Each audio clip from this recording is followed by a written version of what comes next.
آسانی دے دیتے ہیں۔ بخاری میں بھی دکھاؤ، مسلم میں بھی دکھاؤ، ترمذی میں بھی دکھاؤ، ابو داؤد میں بھی دکھاؤ، نسائی میں بھی دکھاؤ، ابن ماجہ میں بھی دکھاؤ۔ اگر صحائف ستہ میں ہندوستان کا کوئی بھی غیر متعرف سینے پر ہاتھ باندھنے والی حدیث دکھا دے تو میں 1,00,000 روپیہ انعام دینے کے لیے تیار ہوں۔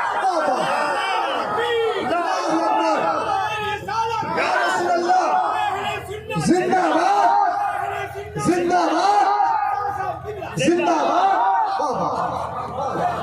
بار بار کے مطالبے کے بعد انہوں نے کہا صحیح ابن خزیمہ میں ہے۔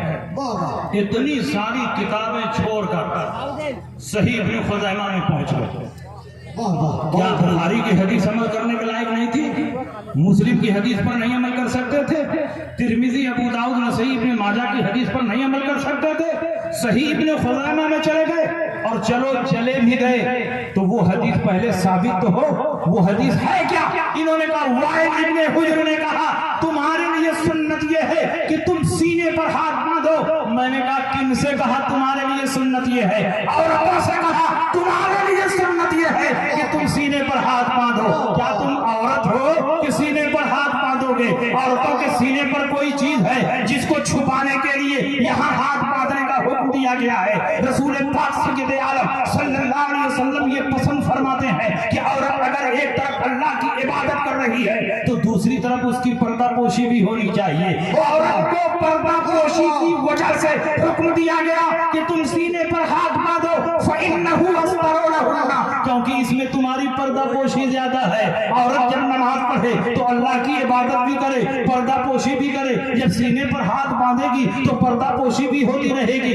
عبادت بھی ہوتی رہے گی۔ تمہارے سینے پر کیا ہے جس کو چھپانے کے لیے تم یہاں ہاتھ رکھے ہوئے ہو؟ تم کیا اس حدیث پر عمل کر رہے ہو؟ یہ حدیث عورتوں کی ہے، اس پر عورتوں کو عمل کرنا چاہیے۔ تم مرد ہو تو مردوں والی حدیث پر عمل کرو۔ علی فرماتے ہیں سنت یہ ہے کہ دائیں ہاتھ کو بائیں ہاتھ پر رکھ کر ناف کے نیچے باندھنا چاہیے۔ مرد ہو مردوں والی حدیث پر عمل کرو، اور عورت ہو تو عورتوں والی حدیث پر عمل کرو، اور دونوں کے بیچ میں ہو تو جس پر چاہو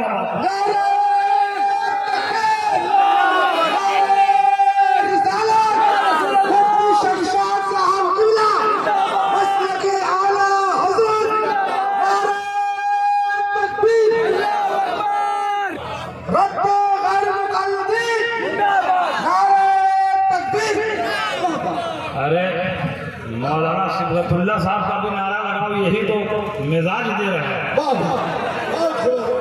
اب علامہ عبدالعزیز خان صاحب چلے گئے، علامہ شفیع القادری چلے گئے، تو اب پورے سیوان کی ذمہ داری کن کی ہے؟ مولانا صبغت اللہ صاحب مصباحی کی ذمہ داری۔ اس لیے ضروری ہے کہ اب حضرت پوری مضبوطی کے ساتھ پورے سیوان کی قیادت کریں، اور پالیسی بالکل صاف ستھری ہو، لوچ پوچ نہ ہو، ٹناٹن مسلک اعلیٰ حضرت کی حمایت میں ہمیشہ کھڑے رہیں۔ انشاءاللہ ہم لوگ ان کی حمایت میں کھڑے ہیں۔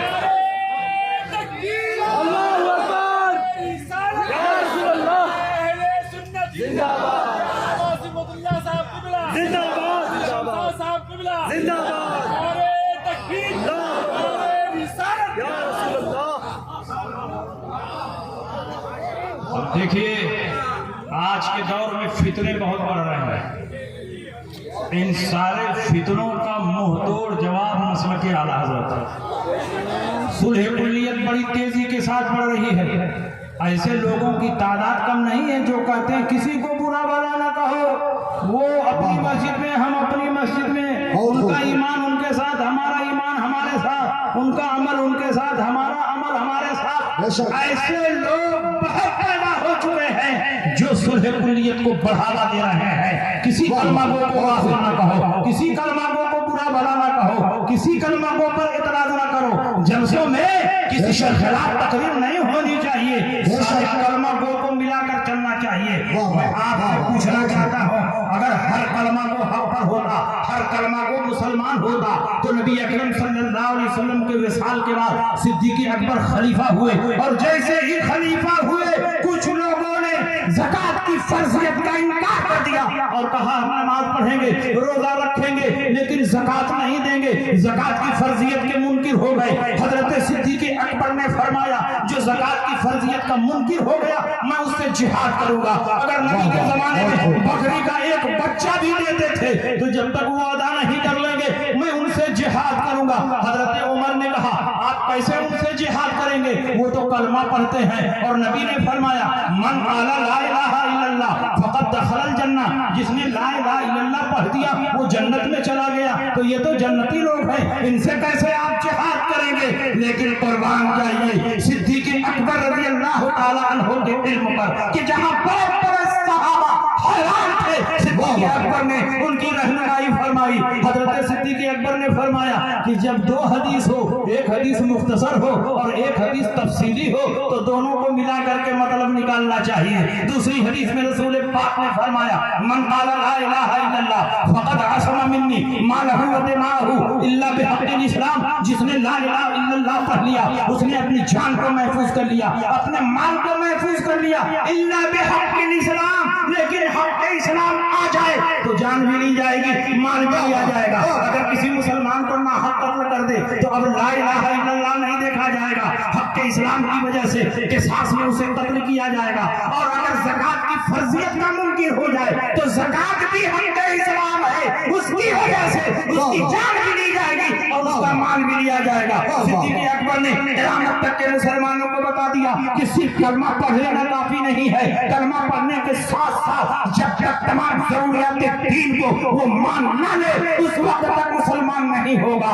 زکات کی فرضیت یہ ضروریات دین سے ہے، انہوں نے ایک امر ضروری کا انکار کیا تو صدیق اکبر نے جہاد کیا، اور یہ وہابی دیوبندی ہزاروں ضروریات دین کا انکار کر رہے ہیں۔ انہوں نے اپنی کتاب میں لکھا کہ خاتم النبیین کا وہ معنی نہیں جو صحابہ سمجھتے تھے، خاتم النبیین کا معنی آخری نبی نہیں ہے، اصلی نبی ہے، اس لیے نبی کے بعد اگر کوئی نبی آ جائے تو آپ کی خاتمیت میں کوئی فرق نہیں پڑے گا۔ جس کا یہ عقیدہ ہو کہ نبی کے بعد کوئی نبی آ سکتا ہے وہ کافر و مرتد ہے۔ میں یہ نہیں کہتا، شفاء قاضی عیاض میں امام قاضی عیاض فرماتے ہیں من لم یعرف ان محمد صلی اللہ علیہ وسلم آخر الانبیاء فلیس بمسلم لانہ من الضروریات، جس کا یہ عقیدہ ہو کہ نبی آخری نہیں ہے ان کے بعد کوئی نبی آ سکتا ہے تو وہ مسلمان نہیں ہے، کیونکہ نبی کا زمانے کے اعتبار سے آخری نبی ہونا یہ ضروریات دین میں سے ہے۔ جو اس کا انکار کرے لاکھ نمازیں پڑھے روزہ رکھے قرآن کی تلاوت کرے لیکن وہ مسلمان نہیں ہو سکتا۔ جو نبی کے علم کو چوپایوں اور پاگلوں سے تشبیہ دے وہ نبی کی توہین کر رہا ہے، اور نبی کی تعظیم بھی ضروریات دین سی ہے، اس لیے وہ بھی مسلمان نہیں ہو سکتا۔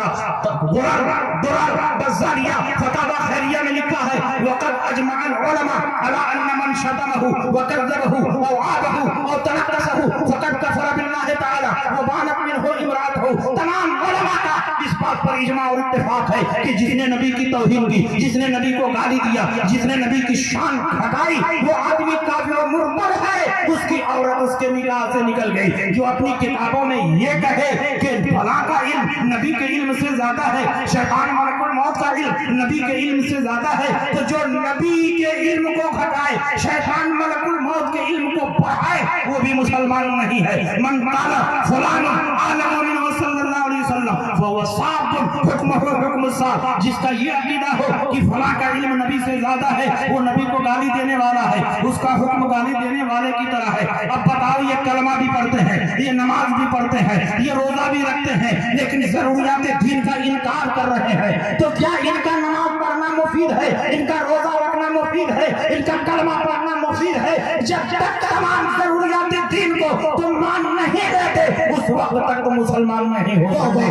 مفتی اعظم علیہ رحمت و رضوان کی خدمت میں ایک شخص حاضر ہوئے، مفتی اعظم دن بھر تعبیر لکھتے رہتے تھے، بھیڑ لگی رہتی تھی، اور جب کوئی آدمی آ کر چپ چاپ بیٹھتا تھا اور کچھ بتاتا نہیں تھا تو آپ خود ہی پوچھتے تھے بتائیے کیا کام ہے، کس لیے آنا ہوا، تو اس کی ضرورت کی تکمیل فرما دیتے۔ حضور مفتی اعظم ہند کی بارگاہ میں ایک شخص آیا بیٹھا رہا، آپ نے پوچھا کوئی ضرورت ہو تو بتائیں. کہا نہیں حضرت سے ملنے کے لیے آئے ہیں. پھر بیٹھا رہا. پھر مفتی اعظم نے پوچھا کوئی ضرورت ہو تو بتائیں. کہا حضور ایک مسئلہ سمجھنا ہے. کہا پوچھئے کون سا مسئلہ سمجھنا ہے. تو اس نے کہا امام اعظم ابو حنیفہ کا مسلک یہ ہے کہ اہل قبلہ کی تکفیر نہیں ہونی چاہیے. جو قبلہ کی طرف منہ کر کے نماز پڑھتے ہیں ان کو کافر نہیں کہنا چاہیے. امام اعظم ابو حنیفہ رضی اللہ عنہ کا یہی مسلک ہے. مفتی اعظم نے کہا بالکل صحیح ہے. تو اس نے کہا پھر دیوبندیوں کو کیوں کافر کہتے ہیں, اہل حدیث کو کیوں کافر کہتے ہیں, تبرعی شیعوں کو کیوں کافر کہتے ہیں. حضور مفتی اعظم نے سر جھکا کر بیٹھے ہوئے تھے اور پوری طاقت کے ساتھ بیٹھ گئے اور کہا تم نے اہل قبلہ کا یہی مطلب سمجھا. اٹھاؤ شامی. علامہ شامی نے جلد رابع میں یہ لکھا ہے لا خلاف فی کفر المخالف فی ضروریات الاسلام وان کان اہل القبلۃ الموازی طول اللیل والنہار. وہ آدمی جو قبلہ کی طرف منہ کر کے نماز پڑھ رہا ہو, رات و دن اللہ کی عبادت کر رہا ہو, اگر ضروریات دین میں سے کسی بات کا انکار کر جائے تو اس کے کافر ہونے میں کوئی شک نہیں ہے. اس کا مطلب یہ ہوا کہ اہل قبلہ وہ ہے جو تمام ضروریات دین کو مانے. اہل قبلہ وہ ہے جو تمام ضروریات دین کو تسلیم کرے. صرف کعبہ کی طرف منہ کر کے نماز پڑھ لینے سے کوئی اہل قبلہ نہیں ہو سکتا. نبی نے منافقین کو کیوں مسجد نبوی سے باہر کیا؟ کیا منافقین کعبہ شریف کی طرف منہ کر کے نماز نہیں پڑھتے تھے؟ نماز پڑھتے تھے اور معمولی امام کے پیچھے نہیں, امام الانبیاء کے پیچھے, سید المرسلین کے پیچھے. اس کے باوجود ان کے دل میں نبی کی تعظیم نہیں تھی اور نبی کی تعظیم ضروریات دین سے ہے. تو اللہ نے وحی کے ذریعے ان کے ناموں کی خبر دی.